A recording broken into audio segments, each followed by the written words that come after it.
O Lula realmente está deixando o mercado nervoso e tumultuado. E aí eu concordo com o Kassab. Aí você me pergunta, mas você concorda com o Lula, né? Olha, eu acho, é claro, um método talvez não fosse o melhor de ficar repetindo e batendo e gerando isso.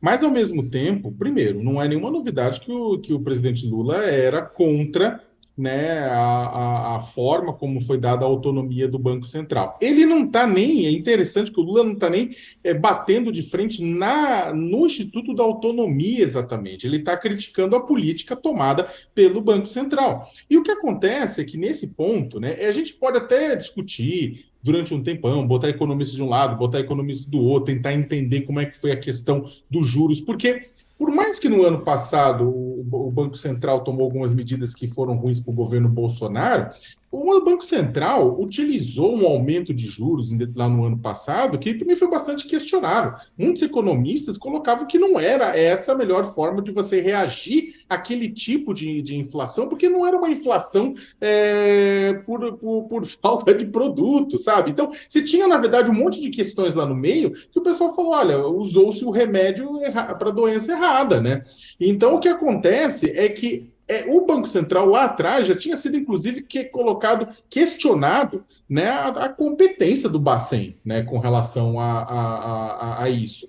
O que acontece é que uma parte do rentismo nacional, uma parte do mercado financeiro que está fechado, que concorda com a visão do Roberto Campos Neto, né, que é bolsonarista, que é ligado também ao ex-presidente da República, vai proteger e protege esse ponto de vista. E é claro que existe uma outra parte dos economistas que discorda e acha que o Banco Central pode até ser autônomo, mas ele não pode, na verdade, viver apartado da realidade econômica do país. É claro que a gente precisa conter a inflação, mas ao mesmo tempo você tem uma situação num país economicamente deprimido. Uma série de outros países ao redor do mundo, eles vêm, na verdade, numa política diferente de juros, porque eles sabem que precisa crescer para poder acelerar, gerar emprego, tem outros processos. Ou seja, o grande problema é que o Banco Central não vem sendo sensível, né, à realidade social. Aí você fala assim, não, mas ele vai ser sensível à realidade social se ele controlar a inflação. Tá, mas as coisas não são, acontece uma agora e depois acontece a outra.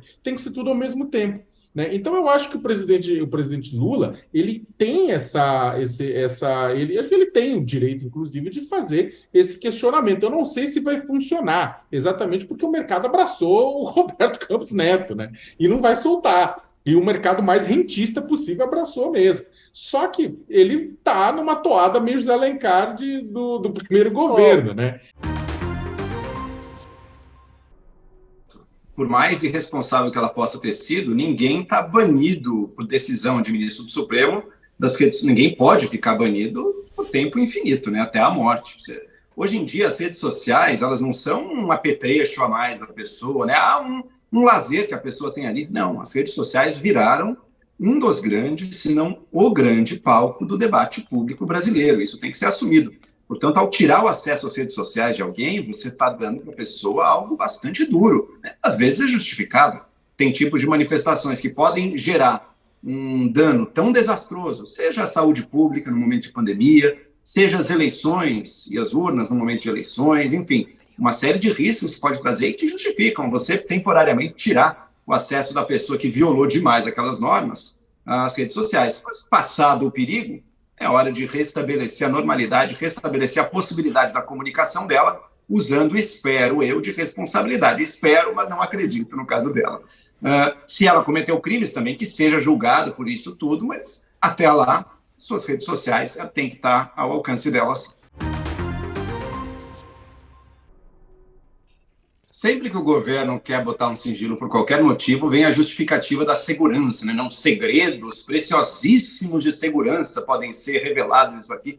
As pessoas entraram livremente nos prédios dos três poderes, no Palácio do Planalto, inclusive.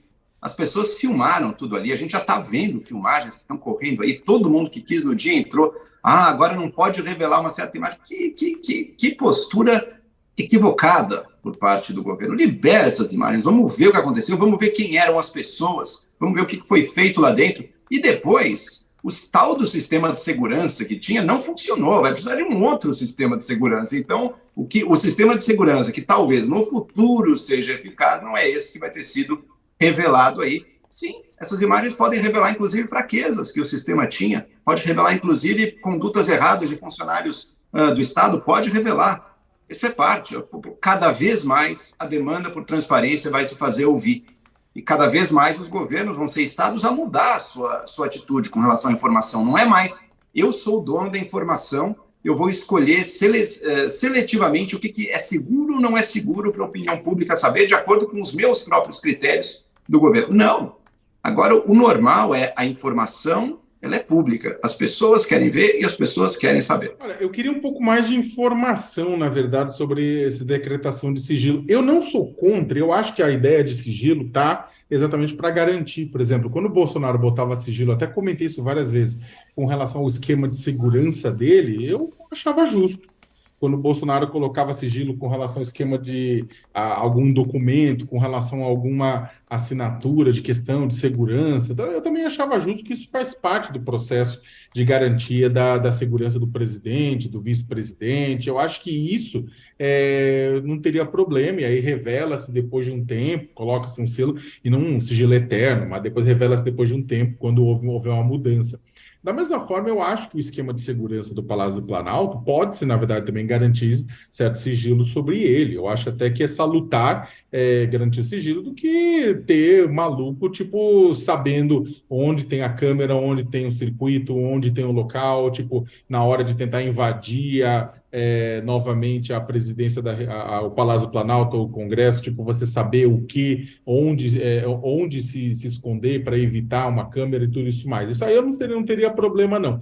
O meu problema com relação ao sigilo é aquilo que é injustificável. Eu acho que nenhum país funciona com transparência total na administração pública. Por exemplo, os Estados Unidos, a União Europeia, China, Japão, tem um nível de sigilo que deve ser tocado de acordo com questão, principalmente, de segurança dos mandatários, né? Agora, meu problema é o sigilo de tudo.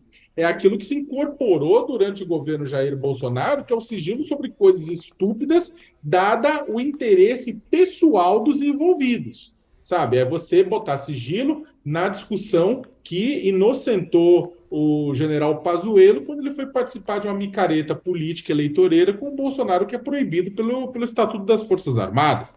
Ou o Bolsonaro colocar sigilo sobre as visitas que ele recebia no Palácio do Planalto. Aí, pelo amor de Deus, né? Isso aí é público. A agenda tem que ser pública, né?